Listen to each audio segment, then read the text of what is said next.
This is F.D. Recovery, where we interview addicts and alcoholics.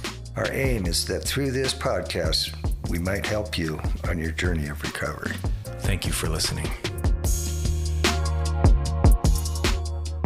Hello, this is Frank with F.D. Recovery, and you are listening to the Weekly Intention. What up, guys? So the way the Weekly Intention works is we pick a topic or a spiritual principle and we work them in our recovery, right? And we talk about it. So last week was blame. So we'll do a little recap of how blame worked and some of the conversations I had in my recovery. And we'll move on to the next topic, which will be blessings. We count our blessings, right? So before we dive into the whole blessings talk, we'll do a little bit of a conversation about blame. And I blame you guys, right? That's usually what it all started with. All my pain, all my denial, it all started with some sort of conversation about blaming other people. And, just talking more and more about it, especially at some of the groups I was at, it was just interesting to see how quickly people picked up on the topic and how quickly we all realized, because one of the meetings I was at, it's more of an open conversation back and forth, and it's just kind of it's in rehab, so it was just kind of cool to see how relatable the topic of blame is, especially for some of us addicts, because we get into this real negative feedback loop of blame. And it's just kind of cool to, hear different people's perspectives and how they encounter blame. And the common thread was it was just an interesting form of denial, right? It was an interesting form of avoidance. And it was kind of just a tricky way to just for me especially, but we kind of talked about it, just a tricky way to fool ourselves, right? And it also, what I realize and some of the other guys realize is it's just a weird, contorted way of empowering ourselves for like a split second. It's very short-lived, but because you put the blame and you put the focus on somebody else, and it gives you temporary relief, and that kind of feels good. I wouldn't say empowers, but it kind of feels good to get the spotlight off you, especially when we're talking about things that we could get busted for or get our sheets, our covers pulled, right? So it was just interesting to kind of talk about the relatable experiences people had, right? And just, what kept us out there and how blame just kind of kept us in our addiction, right? There was some guys talking, and it seemed like the common thread was that was the bargaining chip, but keeping them out there, right? And I related with that so much. I was like, God damn, that's such a good way to think about it and relate to it. Because for me, I thought about it on a certain level, but just to hear from somebody else's experience is just so it's so worthwhile, right? And you gain so much from it. And listening to them and the way they broke down their own life experience in their addiction was just kind of a cool approach, right? So I gained a lot from it, and I always do, especially with those guys coming in straight from the streets, and they're real thick in it still, and they're in that right? They're in that how do you say, very fresh stage of pain, and they're dealing with it a little bit more on the forefront. I'm not saying I don't deal with it. Absolutely, I deal with it. But when we come and we're doing the work, right? This only happens when you're doing the work. When you're coming in doing the work, there's just a lot less bullshit to carry around. And we realize through recovery and doing this and getting some time on our belt and getting recovery on our belt, we realize that there's a benefit from doing the work, and we just walk around a lot lighter. right? But going in there as a fresh reminder and, keeping me relevant, right? As far as the do's and don'ts, and then also sharing this experience with the guys and, um, sharing that, sorry, I got a little sidetracked.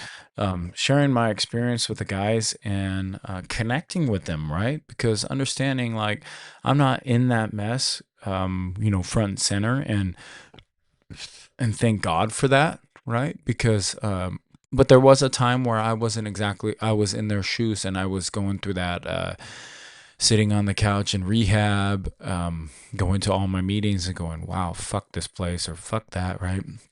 I was in that blame, right? I was in that, and that's a weird sort of blame, like fuck this place, and having resentment for the situation you're in is just a weird, awkward blame that because you're hating everything you're at, right? And you almost feel like you don't need to be there and or you shouldn't be there, but that's totally not true, right? That's totally like and you just complain a lot. It's just a weird, a weird limbo to be, right? And those were some of those awakenings we were talking about. Well, I was like, man, I was in here, and I realized that, contrary to everything that I was taught and everything that I believed about myself, I needed to let that go, right? And it was very hard because, it's an identity piece, right?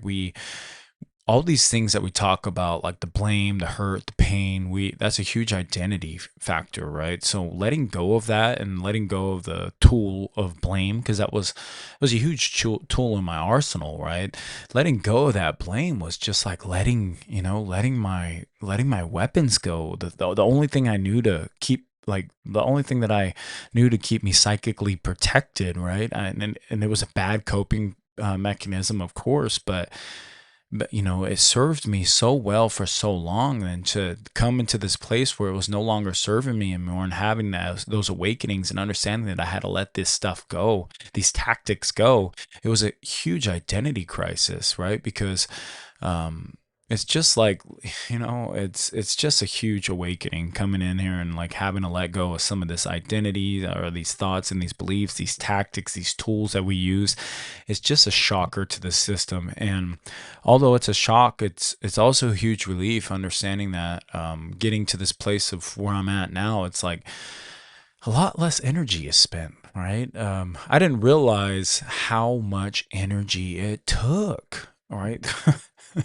How much energy I just gave away willy nilly. And I thought the whole time by doing these crafty manipulation tactics, I was actually cornering the whole, situation of life to work my advantage. And actually, it wasn't doing that at all.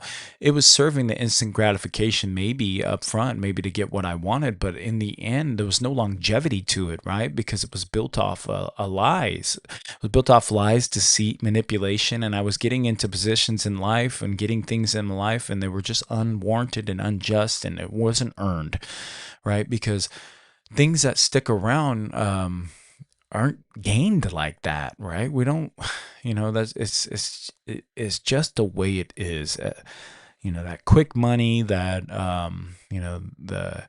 the getting a job with all the lies. And like when I went and got my job that I still have till today and I make really good money, it's like I just went in there and I was 100% honest. I said, you know what? I got to do everything different. Before I would lie, oh, I don't have a criminal record. I don't got this. I'm just your best candidate, blah, blah, blah, blah, blah. It didn't matter what it was. It could be construction. It can be whatever. It didn't matter. I could have been applying at NASA and I'm still going to lie, right? Even though I know they'll do every background check. So I knew that I had to do something different. And, I went out there and I applied for a job and I just was honest. I said, man, I'm in a tea house right now. I struggle with drugs and alcohol. And I'm just trying to change my life. If you can take a chance on me, then, I'll work my ass off and prove it. Right.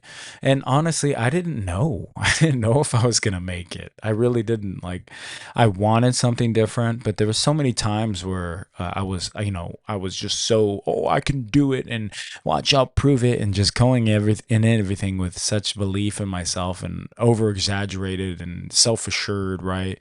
And just and it just turned out like I was so full of shit, or I wasn't willing to do the work. But this time I can't say, well, because everybody says, well, this time's different. And then what leads us, right? Our fucking pride and ego takes us out, because that's what it did to me every time, right?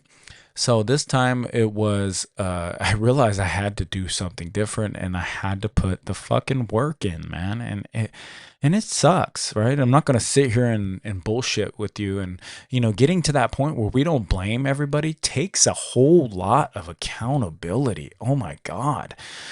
Right? Because I would blame everything. I mean, things that were completely up to me, like my choice, I would somehow twist it and blame it on somebody. Well, it was X, Y, and Z why it made me do that. Well, if they wouldn't have done this, then, well, duh, that would have been never happened because it created this and blah, blah, blah. And it's like, being free of that, that nonsense, that baggage, right? That exhausting wave we ride of just denial and blame and just that So, just that's all I really have on the blame, but it was just kind of cool to experience other people's situations and what kind of brought them. And that's what I love about my rehab group. It's, those guys, I gained so much from them. And um we go in there with the mindset of, okay, here's our topic, and let's hear everybody out, and let's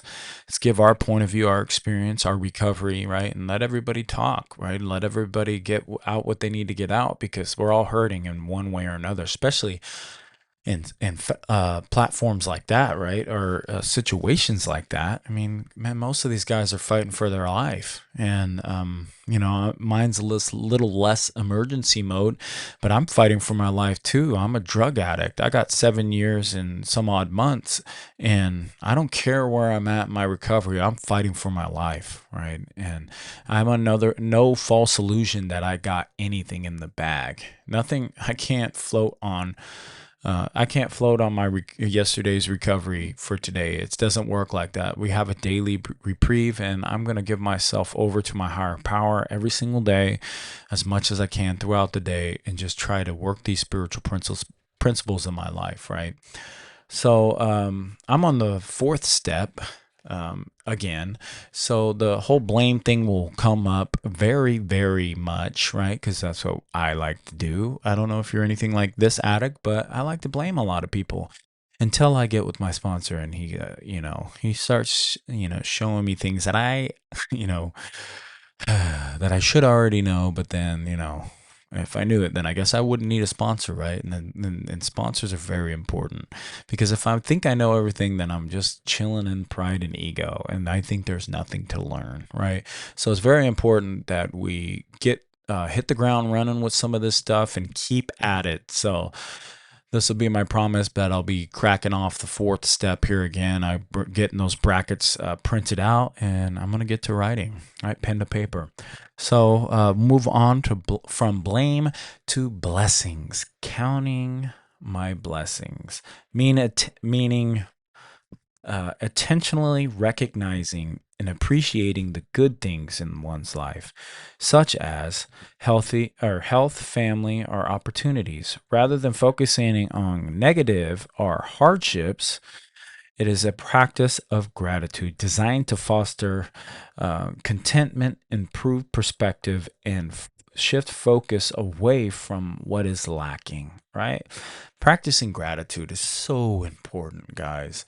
But understanding and looking at the blessings, right? Because God has a way of showing up in the details.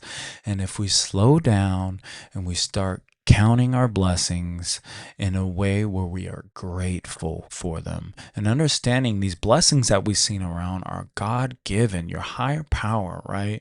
Because I know everything ran off my will always got me in trouble.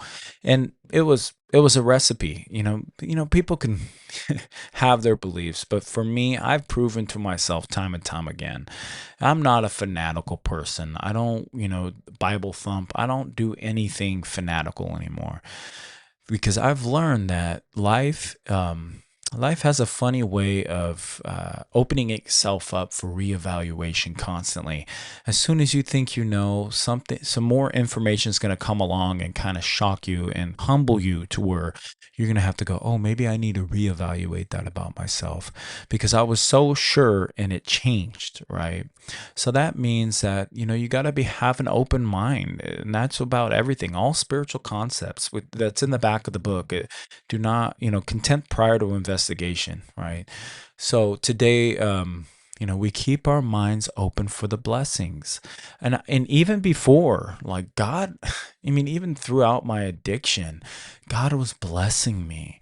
I used to look at everything as, oh my God, rejection, or oh my God, my house burnt down, or oh my God, I got locked up, or oh my God, I'm in another violent situation. My ribs are broken. I'm in ICU, protruded lung. All these things that countless attacks, being jumped, different situations in jail, like very violent, very. And I'm thinking I'm a victim the whole time, understanding that that was God's way of pulling me out of it and helping me learn through every situation, all the bad stuff. I look back and go, man, it's funny how 2 years, 3 years, 5 years down the road, I'm looking at that like a total blessing. I mean, that house burning down, oh my God, that was such a blessing. But during the time, I couldn't see it, right? So it's like understanding it's not what you see, but it's how you see it. And God, when you allow God to enter your perspective and put the lens of God on, you put on God's glasses, you start to see his divine plan or its divine plan a little bit clearer. And then all of a sudden, pow, right? There you are going, holy shit. Those things that I thought were so bad in the past were actually stepping stones and true blessings to this path that I'm currently on now. Because if you're doing this recovery shit right and you're actually connected with your higher power, you're on the right path. And every day you wake up with blood pumping, heart pumping, and with breath in your lungs, is an absolute blessing, and we should be thankful for it. Because there was a time in my life where I was absolutely suicidal and wish I died, and I didn't have no problem if anybody else died around me too, because I was that dangerous for myself. And I mean, don't get me wrong, I wasn't a serial killer or anything, but like I always say, I've never raped or murdered, and those are the only two crimes haven't done. And other than that, I've done all kinds of heinous beating up best friends, beating up this. It's like, come on, man. It's like just violence, violence, violence. Abusing this. One thing I am proud of, though, is, breaking the cycle of violence with my children, right? I didn't quite break the cycle of abuse because, as far as being neglectful to my oldest, I have a relationship with her today, but, my addiction took me away for many years. And also the mom didn't want me around at all. Why? And I don't blame her at all. We're talking about blame again, right? And it was very warranted. I was an unsafe person. And I look back at it and go, okay, that was God's blessing. Because if I was in my daughter's life, my oldest daughter, while I was the way I was, would have been bad news bears. Who knows? I could have continued that abuse. I got abused physically, beat up, right? I could have just repeated with her, and I wasn't around. I wasn't gonna take that chance, right? I had to do some self exploring. I had to let God do His work in my life, and for me, that was time on the road, time away from her. So today, we work on those relationships and understand that, those things that we think are so bad, they just might be God's protection, the blessing we're talking about. Rejection is God's protection. So those times we think we're lacking or we're getting rejected or we think things need to go our way, we might need to take a deeper look and see the lesson behind it and the blessing behind it. So, so this week, we're gonna pay attention to God's blessings. We're gonna our higher power, or just life. If you don't like the whole God piece, start with just looking at life and just looking at the positive things in the life and look at the things you can be grateful for, right? So this week we're gonna count our blessings. Imagine that, right? And we're gonna count them with the positive mindset, and then when we look at them, we're gonna be grateful for it. It's not gonna be this BS of, oh, I need more, because I can get in that stinking thinking very easy. So this week, we're going to be counting our blessings, the topic of blessings. So pay attention to the things around you, to pay attention for the miracles that you see, the blessings that God presented to you in your life, and you may have not seen them as that. That total blessings when we thought there were emergencies we thought there were actual tragic moments. And don't get me wrong, some of the blessings I look at now were very hurtful and very painful, but through it grew something so beautiful that I wouldn't change for the world. There's people, yes, that I wish I had back in my life, or I wish I didn't lose, but the lesson and the spiritual equity that I gained in this life, and the spiritual growth I got from it is, it's unparalleled, right? There's really nothing, there's no other way to grasp onto that part of that piece in me, right? So I'm going to end with that. I love you guys. And this week, let's pay attention to all the beautiful things, right? All the blessings. We're going to count them, and we're going to connect with people around us. Stay in that positive flow state. I love you guys. Do those things that you need to do, guys. If you're struggling out there, connect. I cannot stress this enough. God is the way, guys. And however you got to get there, however you got to bridge that gap to connection. Connection is God. God is love. It's all the same, right? So please connect. I love you guys. This week is blessings. Thank you. And we out. Peace. Thank you for tuning in to F.D. Recovery. A reminder, be kind to yourself on this journey of recovery. Also, call your sponsor, get connected to local support groups, and for one day at a time, stay clean and sober.